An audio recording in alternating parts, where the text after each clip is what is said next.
Okay, so this is a recap of the Pickwick Lake Elite Series tournament that I fished last week and just got back from. So, ended up 44th, not bad considering the first day I was in 70th because I only had 3 fish that weighed 8 pounds. Second day I bounced back, ended up with almost 18 pounds. Third day had a nice 15-pound bag and managed to just climb up a little bit. People really caught them, but the interesting thing about this tournament, it was the conditions.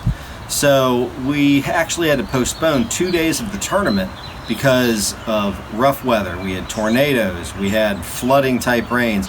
The lake from between the last day that we practiced and the first day of competition rose approximately 6 feet. So a lot of the things that we were fishing were now entirely underwater or under 7, 8, 10 feet of water. So things changed quite a bit and we just had to adapt. And the first day I didn't necessarily make the right changes, I guess, and I also lost a keeper or two, nothing giant, but it would have helped a little bit. So the first day I go out and I'm fishing a sandbar, has a little rock pile on top of it. I actually caught all 3 of my fish there in the span of about 10 minutes, and other than that, I lost a few fish during the day. I caught all those fish on an Uruku shad.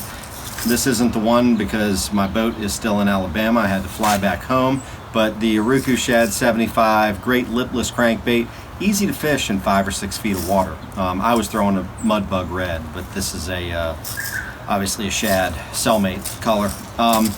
So also lost a couple fish, don't know really what happened, but they just were kind of hitting the crankbait a little bit funny, and just ended up losing them. It might have cost me about 4 pounds, some important points, but again, it happens. Second day I go out, I know that I need a big bag. So I go out and I catch a couple fish, just fishing random stuff, but then I actually end up pulling onto a bank that I saw, but I hadn't fished this specific spot.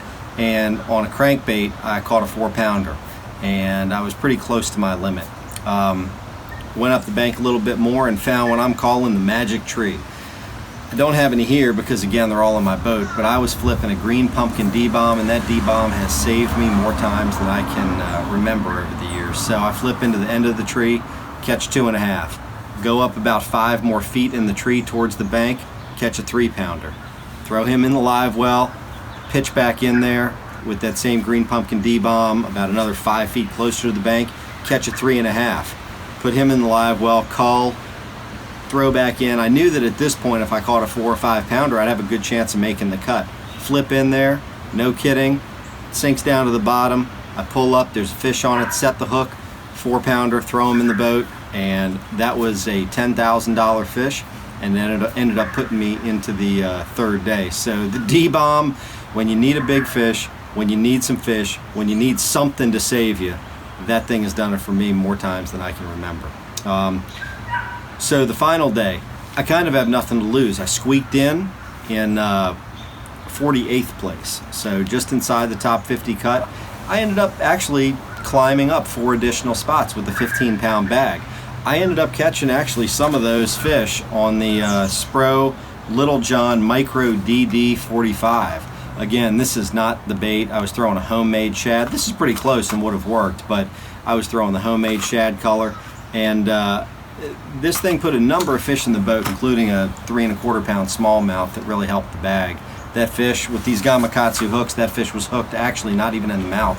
Had one in the top of his head and one in his back, so it took me a while to land that fish given how he was hooked. The equipment that I was using for this tournament, for the Uruku shad, my lipless baits, I started using the 7.2 medium heavy glass rod. It's an X-Pride Shimano rod, and I'm using a fast reel, the same reel that I always use, which is the Chronarch MGL, using the fast one, which is 8.1 to 1, I believe, but it's a high-speed reel. That's what I've kind of taken to using with this bigger rattling bait. With the D-bomb, I was using the 7'6" X-Pride heavy. I use it as a pitching and flipping rod. That's what most people use it for. And again, same reel.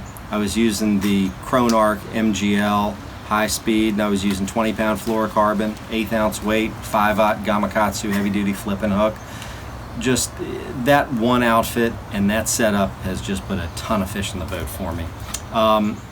On this little Micro DD 45, I've actually thrown it on a couple of different rods. I've thrown it on a 7-foot spinning rod that's real whippy. It's a Light Plus Shimano X-Pride rod with a Shimano Stratic reel.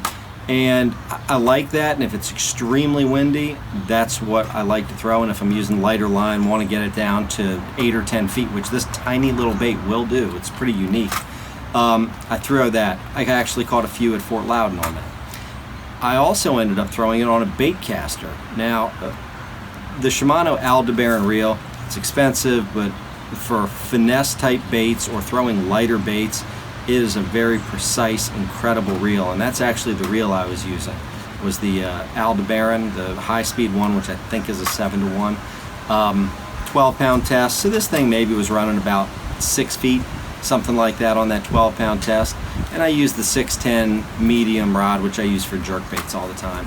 So it was kind of my jerk bait outfit, just with the just throwing this micro DD.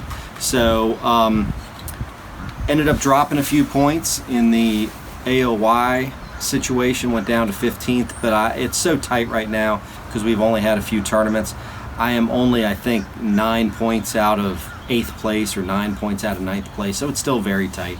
Things haven't really separated much because we haven't had that many tournaments. Got the Sabine River coming up.